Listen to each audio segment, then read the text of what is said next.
à tous dans cette magnifique église de La Chiesa où nous célébrons le culte du 3e dimanche de Pâques.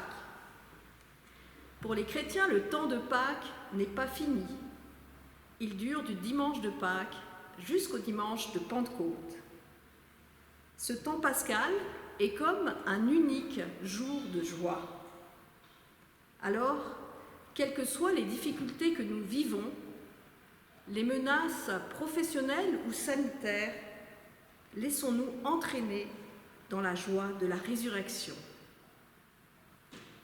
Louons Dieu. Seigneur, c'est une joie de se dire que pour toi, il n'y a pas de situation sans issue. Jésus était enfermé dans son tombeau, mort et enterré, et tu lui as rendu la vie. Loué sois-tu. Où aller loin de toi? Même si je suis enfermée chez moi, si je me sens au fond du trou, tu es là avec moi. Tu me relèves, tu me conduis par la main pour me rendre la liberté. Loué sois-tu. Même si je suis seule, séparée de ceux que j'aime, tu m'offres ta présence et tu me donnes des sœurs et des frères sur toute la terre. Loué sois-tu. Nous qui écoutons ce culte, nous sommes dispersés en différents lieux et moments. Pourtant, tu nous unis en ton nom et tu es au milieu de nous. Loué sois-tu. Pour toi, les ténèbres ne sont pas ténèbres et l'obscurité est claire comme le jour. Fais-nous entrer dans la joie qui ne meurt jamais et donne-nous de partager un peu de cette joie autour de nous. Amen. Amen. Nous chantons avec reconnaissance « Le Seigneur est ressuscité », numéro 34, 14.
Seigneur, ta parole est force dans nos faiblesses, lumière dans notre nuit, vérité dans nos doutes, vie dans notre mort.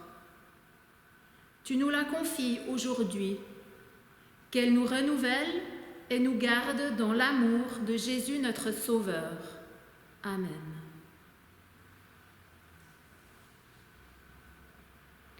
Le dimanche, juste après la mort de Jésus, Marie de Magdala va annoncer aux disciples qu'elle a vu Jésus vivant et qu'il lui a parlé. Mais les disciples restent enfermés dans une maison par peur de subir le même sort que Jésus. Nous lisons dans l'Évangile de Jean, au chapitre 20, les versets 19 à 31. Le soir de ce même dimanche, les disciples sont réunis dans une maison. Ils ont fermé les portes à clé parce qu'ils ont peur des chefs juifs. Jésus vient et se tient au milieu d'eux. Il leur dit « La paix soit avec vous ». Après qu'il a dit cela, il leur montre ses mains et son côté. Les disciples sont remplis de joie en voyant le Seigneur. Jésus leur dit encore une fois « La paix soit avec vous. Comme le Père m'a envoyé, moi aussi je vous envoie. » Après ces paroles, il souffle sur eux et il leur dit « Recevez l'Esprit Saint. Quand vous pardonnerez les péchés à quelqu'un, Dieu donnera son pardon. Quand vous refuserez ce pardon à quelqu'un, Dieu le refusera aussi. » Quand Jésus est venu dans la maison, Thomas, appelé le jumeau, l'un des 12 apôtres, n'était pas avec eux. Les autres disciples lui disent « Nous avons vu le Seigneur !» Mais Thomas leur répond « Je veux voir la marque des clous dans ses mains. Je veux mettre mon doigt à la place des clous. Et je veux mettre ma main dans son côté. Sinon, je ne croirai pas. » Le dimanche suivant, les disciples sont de nouveau réunis dans la maison. Thomas est avec eux. Ils ont fermé les portes à clé.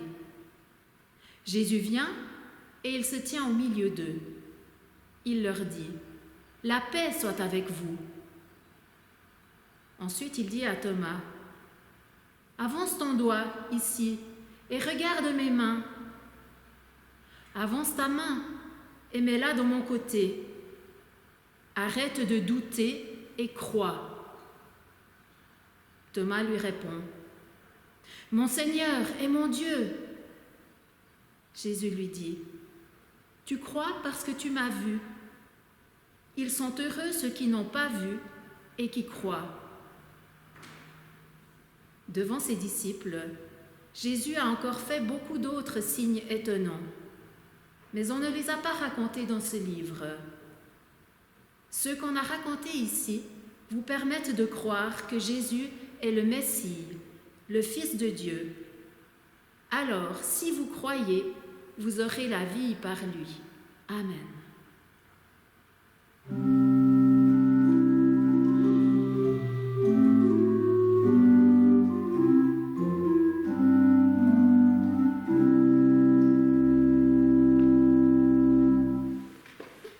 Chers amis, est-ce que vous dormez bien en ce moment ? Il paraît que beaucoup de gens dorment mal depuis le début du confinement. Et cela n'est pas étonnant. Toutes nos habitudes et nos repères ont été bouleversés dans notre vie familiale ou professionnelle, dans nos loisirs. Nous avons dû nous adapter à une situation complètement inédite. Ajoutez à cela quelques pincées ou cuillerées de soucis pour notre travail, pour notre santé ou celle de nos proches, et vous avez le cocktail parfait pour des nuits agitées. Comment trouver la paix alors que l'avenir est si incertain ? C'est ce que devaient se demander les disciples de Jésus 3 jours après sa mort. Ils sont confinés eux aussi, enfermés à double tour dans la tristesse, le découragement et la peur de la mort.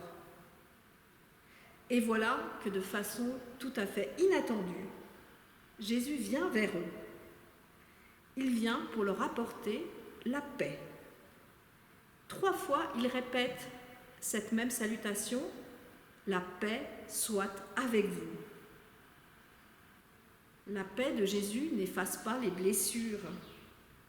Jésus montre ses mains et son côté.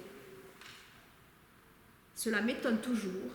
Alors que Jésus est ressuscité, ses plaies sont toujours là.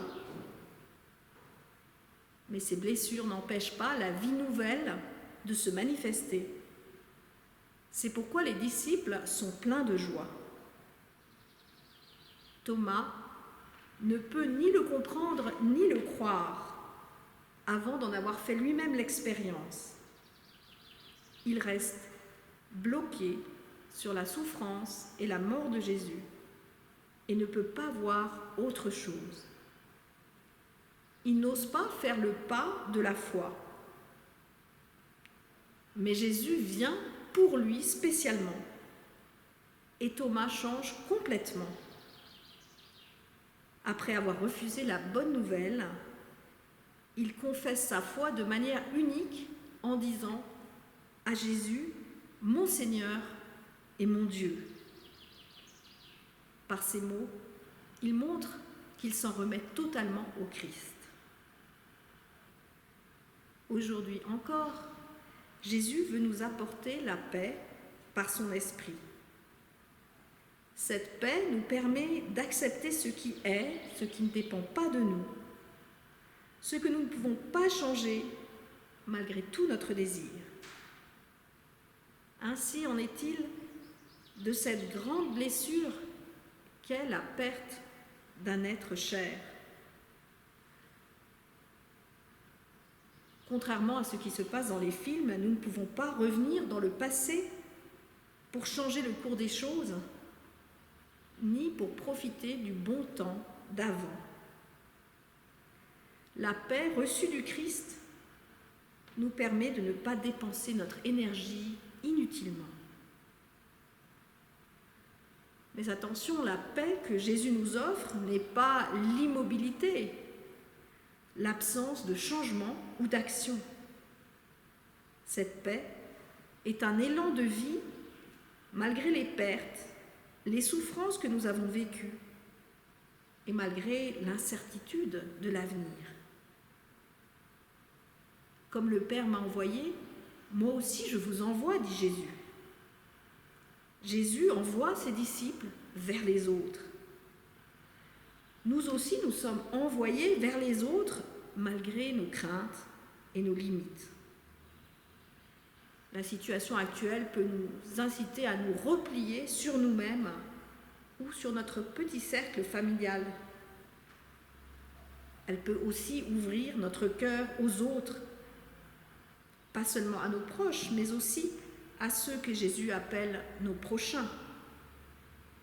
Notre prochain, celui ou celle avec qui nous n'avons pas forcément de lien ni d'affinité, mais qui partage avec nous la même humanité. Jésus envoie ses disciples bien au-delà du petit monde qui leur est familier. Ils vont se tourner vers toutes sortes de gens, vers des étrangers, et vont même rencontrer des personnes hostiles. Mais ils se mettent en route avec confiance. Ils n'ont plus peur de l'inconnu ni du danger. Aller vers les autres, vous me direz, ce n'est pas facile en ce temps d'épidémie. Pourtant, même séparés physiquement, nous pouvons nous rapprocher.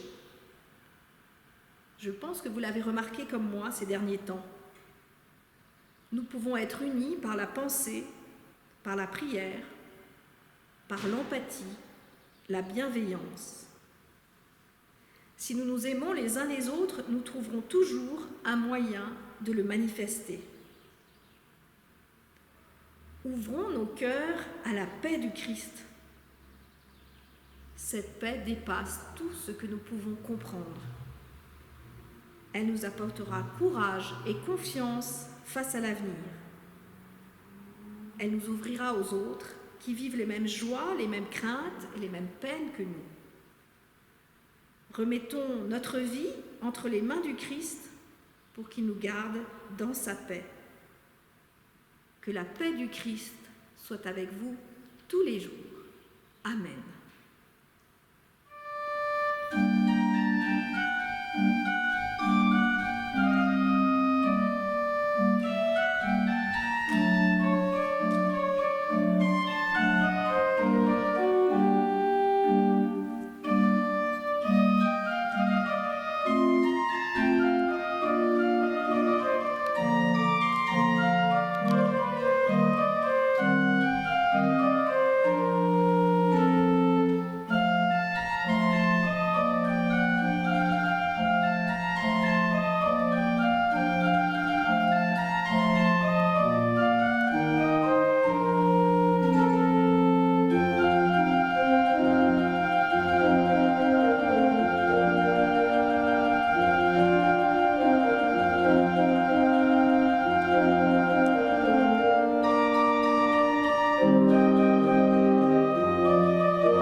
Dans ces temps chahutés où règne l'anxiété, où nous perdons nos repères, où l'avenir de notre société vacille, nous nous souvenons de ta présence.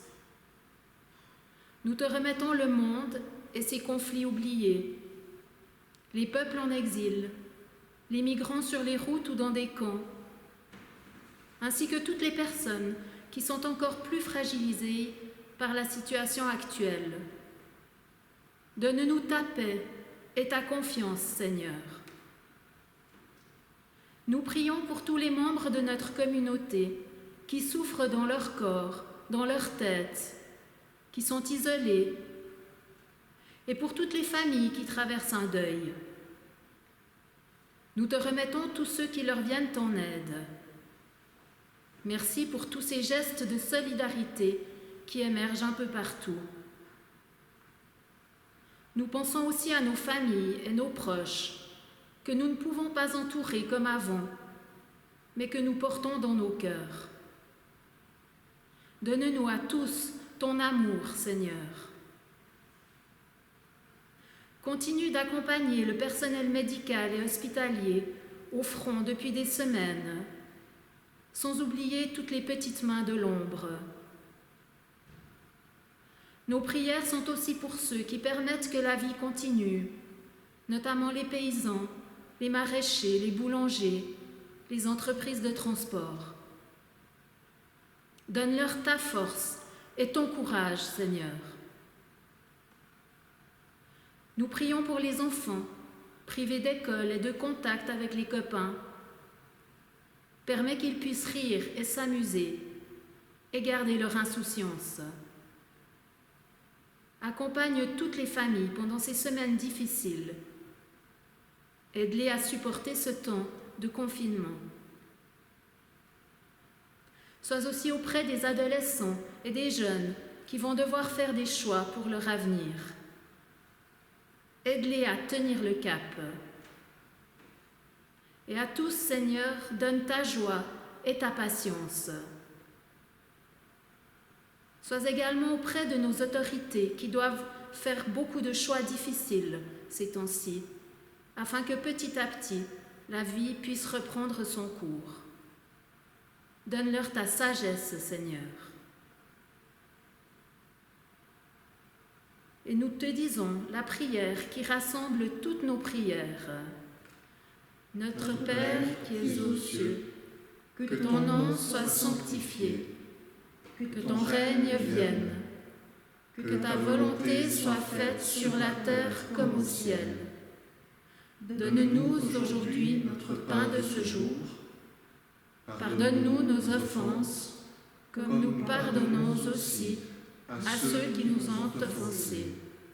Et ne nous laisse pas entrer en tentation, mais délivre-nous du mal, car c'est à toi qu'appartiennent le règne, la puissance et la gloire, pour les siècles des siècles. Amen. Voici venu le moment pour nous de partager le repas auquel le Seigneur nous invite. Nous prions. Tu es béni, Dieu vivant, toi qui suscites le Christ hors du tombeau, toi qui ouvres les portes de nos prisons en nous associant à lui. Tu es béni, Dieu vivant, toi qui en Jésus as connu la mort pour que nous vivions. Avec toute la création, visible et invisible, nous te chantons, toi l'incomparable, le Dieu tout autre qu'un autre. Amen. Nous chantons « Saint, Saint est le Seigneur ».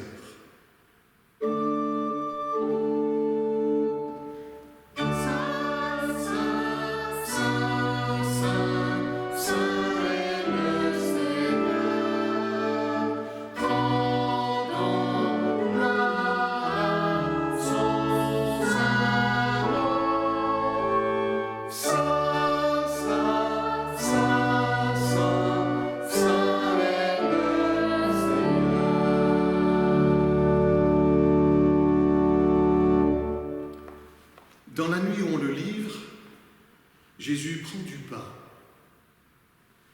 Il remercie Dieu, il rend le pain, il le donne à ses amis en disant « Ceci est mon corps donné pour vous, recevez et mangez ».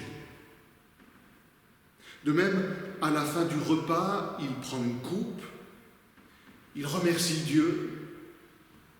Il tend la coupe à ses amis en leur disant « Recevez et buvez, ceci est la coupe de la nouvelle alliance en mon sang. » Amen.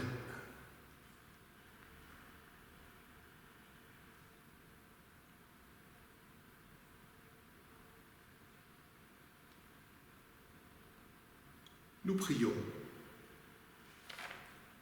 Devant toi, Dieu vivant, nous faisons mémoire de la vie donnée de Jésus, donnée dans ses gestes et ses paroles, et dans le moment ultime de sa mort au bois infâme. Mais nous faisons aussi mémoire du jour où la mort a dû rendre les armes, où le mal vaincu a baissé les bras devant le prince de paix. envoie sur nous son souffle, qu'il nous visite comme il a visité les disciples enfermés, qu'il vivifie nos relations avec toi et les uns avec les autres, et nous donne de prendre conscience que nous faisons corps tous ensemble. Amen.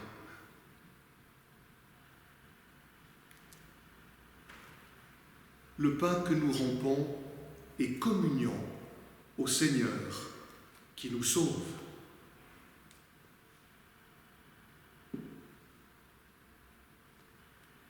La coupe que nous bénissons est communion au Seigneur qui nous libère. Chaque fois que nous partageons ce pain, que nous buvons à cette coupe, c'est la mort du Seigneur que nous annonçons jusqu'à ce qu'il vienne. Alors avec l'Église tout entière, avec l'Église de tous les temps, nous crions « Viens Seigneur, viens établir ton règne de paix au milieu de nous. »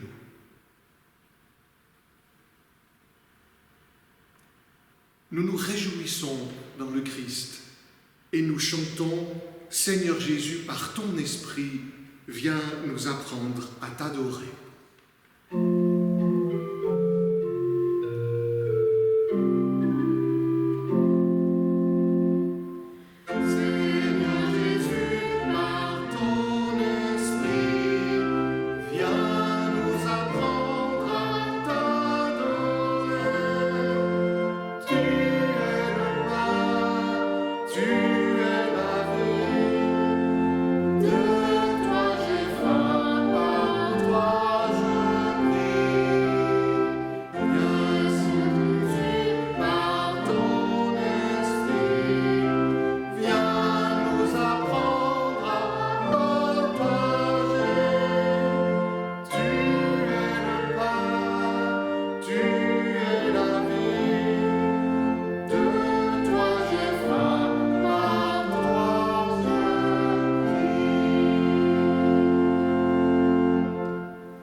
Le corps du Christ. Le corps du Christ.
Par ton esprit, tu nous as rassemblés.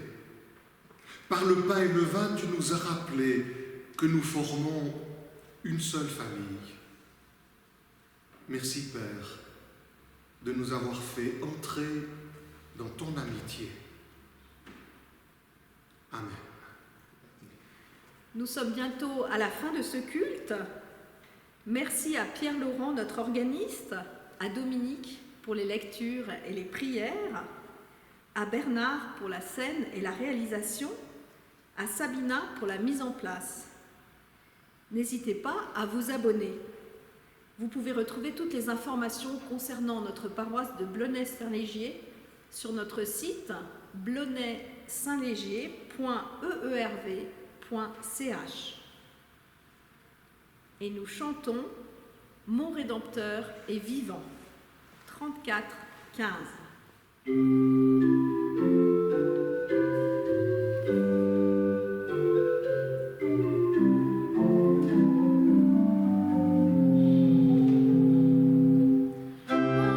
Rédempteur est vivant,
invite à recevoir la bénédiction de la part de Dieu.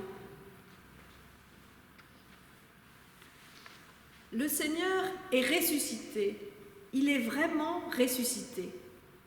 Il est passé de la mort à la vie pour que nous ayons la vie par lui. Il nous donne la paix, il nous donne sa paix. Amen. Amen.